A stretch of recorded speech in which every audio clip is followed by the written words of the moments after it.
Subscribe to our YouTube channel and press the bell icon to get the latest updates.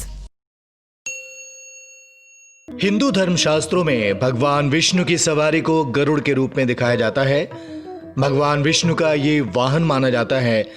जहां भी भगवान विष्णु जाते हैं और प्रकट होते हैं तो इस विशाल पक्षी पर बैठकर ही यात्रा करते हैं।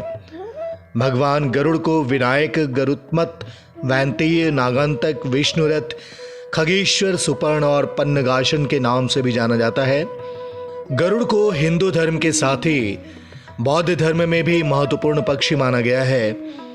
गरुड़ के नाम से एक पुराण, ध्वज, घंटी और एक व्रत भी है।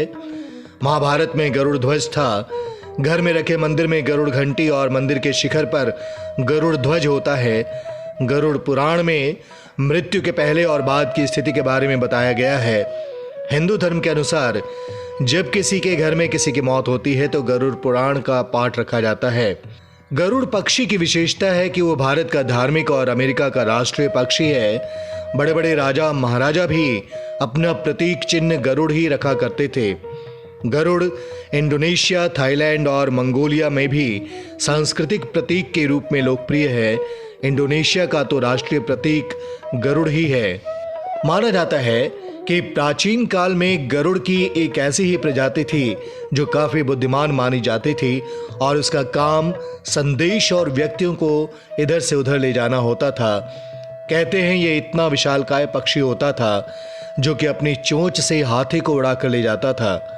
गरुड़ जैसे ही दो पक्षी रामायण काल में थे जिन्हें जटायु और संपाति कहा जाता था।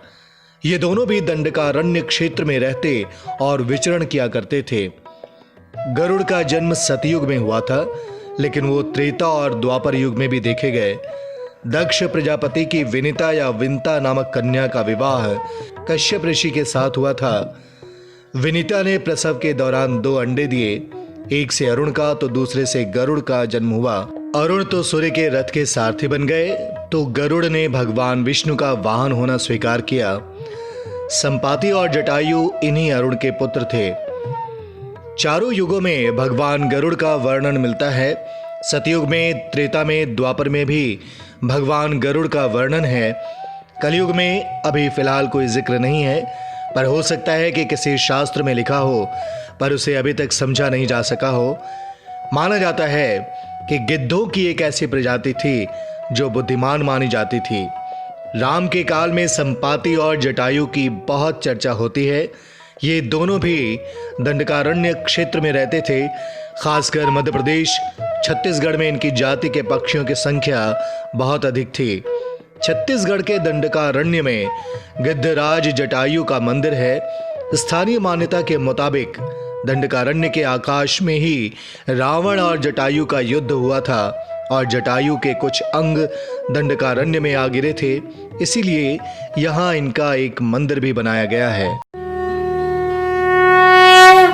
Subscribe to our YouTube channel and press the bell icon to get the latest updates.